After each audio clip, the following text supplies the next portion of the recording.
and welcome back to a new video in my advent calendar series on my channel. This video will be in English. I will try my best to do it, and it's also a very cozy video. I was thinking about just putting my hood on my head because it's part of the cozy feeling, you know. So I recently discovered that I haven't been ill in a really long time, and that's really cool. And I was wondering why. Because I used to be a person that gets ill a lot, and that sucks, obviously. I reflected on why I haven't been ill since March, I think. The first thing that came to mind is that the circumstances around me just changed drastically. When the coronavirus started, life got worse for many people, but not for me, to be honest.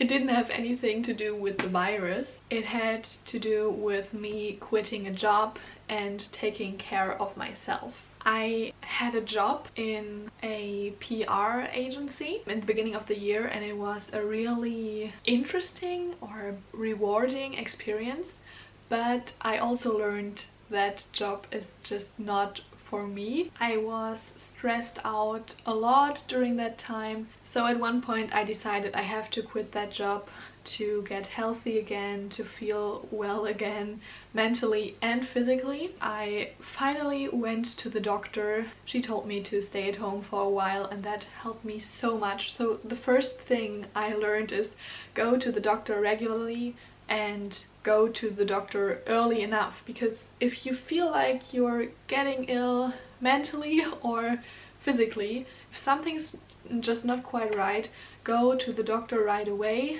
because they can help you before it gets even worse, and you don't want it to get worse, trust me.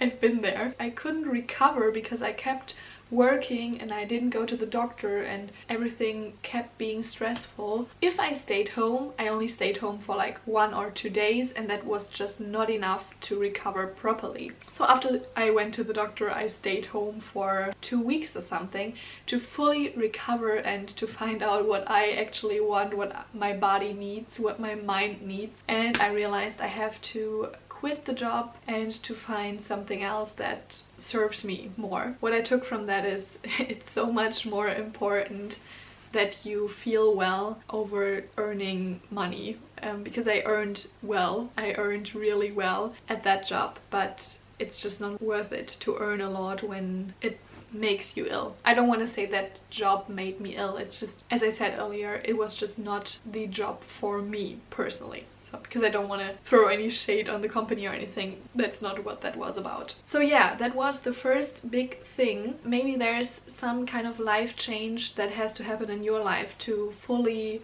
recover. Think about it. I couldn't know what it is in your life, but maybe there's something that needs a little change. What happened after that? I changed a few things in my daily life.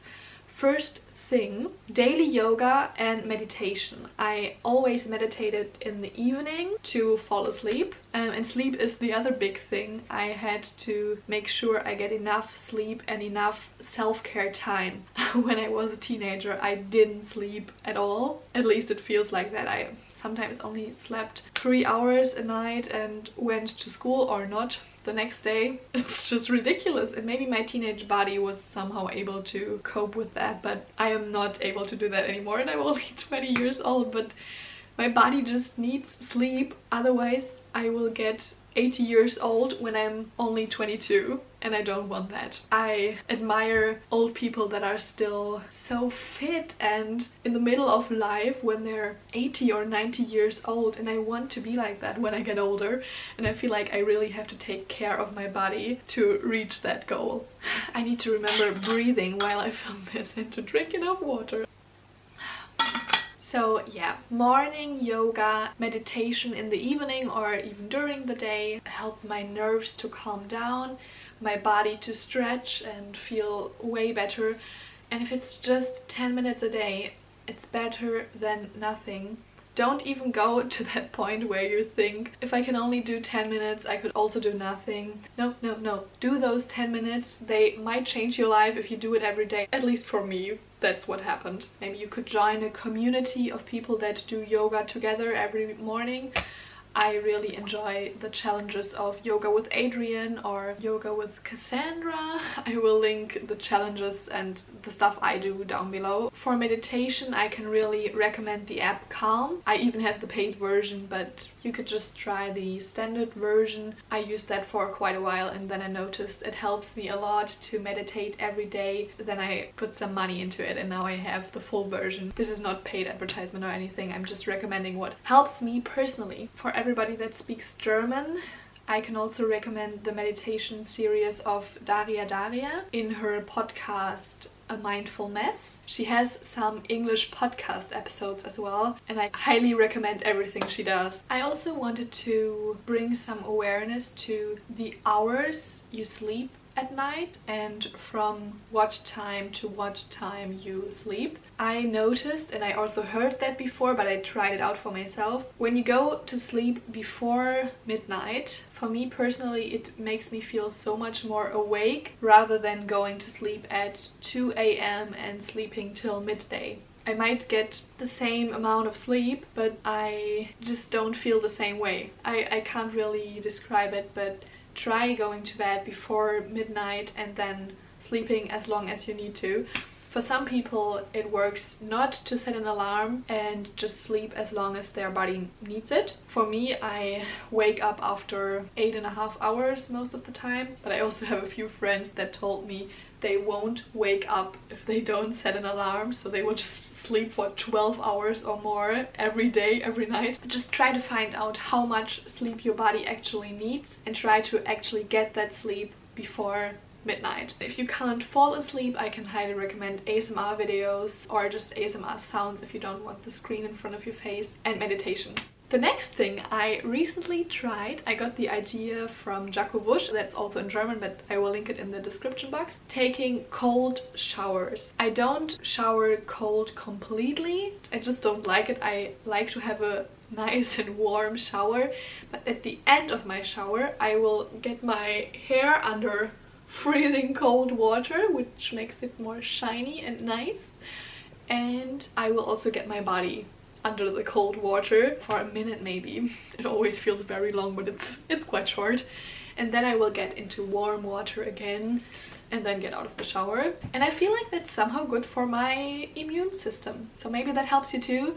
You can read about it and find out the scientific aspect. You should not start it though while you have a cold or something. Don't get under freezing cold water when you're already having a cold. Start it when you're healthy. Another thing I paid more attention to is to stay warm and to put hoodies on and scarves and a hat and now even the mask over my nose. I just try to really stay warm inside and outside. I don't want to be freezing for too long, or my feet get cold all the time in this apartment. So I try to wear warm socks and just like to be cozy. And if I can't get warm, I will try to use something like this.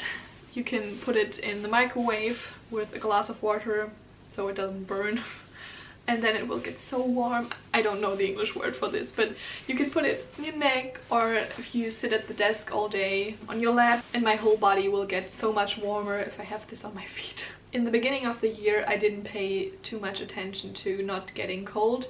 I was sitting at my desk for hours feeling cold, but I just was too lazy to get up, and then I was wondering why I got a cold. Another thing I do all the time, and I have always been doing that's why I need to go to the toilet all the time, but I still want to share it. Drink enough water. It's so important, especially if you have a cold already. Water will help to get all the bacteria out of your body, which is like flushing it down. I don't know if it actually works that way, but it kind of makes sense to me. I'm not a doctor, keep that in mind. I also pay attention to getting enough vitamins, and I supplement a lot, but you can obviously also make sure that your food has enough vitamins in it. but I know that it's sometimes hard to always check, oh, which vegetable has which vitamin, and to keep track of everything, so I just supplement a few things all the time. But just please speak with your doctor about that. I don't want to tell you what you personally should take. Just for everybody living in Germany, vitamin D during winter time, it's so important also for mental health.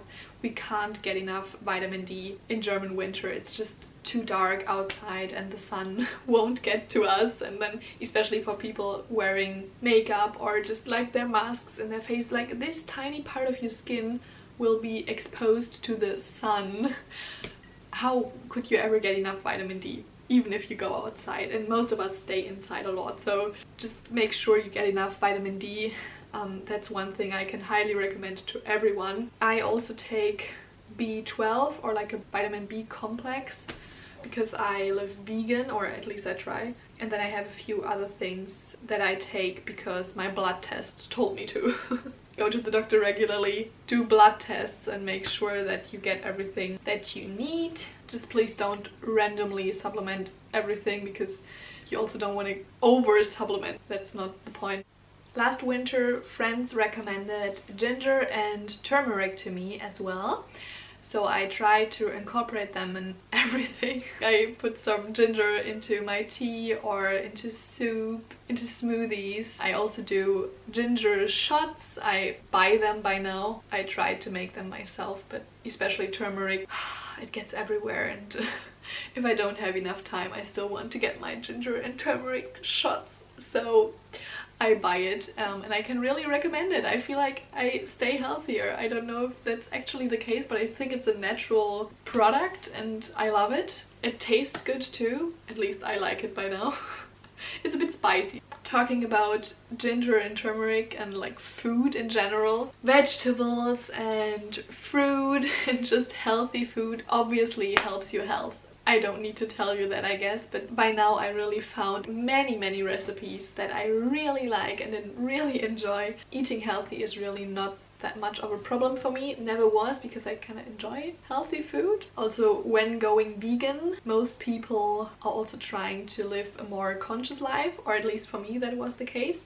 So you incorporate healthy stuff anyway, like vegan and being a bit more healthy and sustainable. All these things go hand in hand for me personally. Obviously not everything that's vegan is healthy. Oreo cookies are vegan, but you know, it depends on the way you do it. And I feel like I'm slowly finding a way to do it in a good way. I also already shared a few recipes on this channel. I will definitely link the video down below, and I also am going to share more recipes during this advent calendar. I can't remember whether it was in German or English. But you can still see the recipe even if it's in German. I always think I'm about to end this video and then I remember more things I wanted to tell you about. I've been a vegetarian for a really long time, so iron was always a thing I had to pay attention to, but I never had not enough. I always had more than enough. I don't know why, but maybe part of it is because I supplemented through juice, and I also like food that has iron in it. I can really recommend Rotbäckchen juice, also not a paid advertisement, but they sell juice that has iron in it and I really like it. I know many don't, but I really enjoy it. I mix it with water. I even have an advent calendar by Rotbäckchen because I love their juices so much and I feel like they get me through winter. And last but not least, you guessed it, fresh air! Go outside, go for a walk, or at least let fresh air into your apartment every now and then. Do some dancing in your apartment if you don't want to go out. I really get that. I don't get out that much at the moment because it gets dark so fast and I often can't make it outside before it gets dark. So then I just open the window for a few minutes, let fresh air in, pretend I'm outside, and then I close the window again, turn up the music and just dance it out to get my body moving. Okay, we will see how long it will last till I get ill again, but it's been almost a year. I don't know. I realized it's not this, but fingers crossed. That's what I meant. In Germany we hold our thumbs like this if we want to say fingers crossed. Daumen drücken. That's it for this video. Please share your personal tips for staying healthy, especially during winter, but just in general. Some people just have a fantastic immune system and never get ill. I have those friends, but I'm a person that usually gets ill very fast, so I hope those tips might help a few that are similar to me. Thank you very much for watching, and I hope to see you tomorrow. Bye!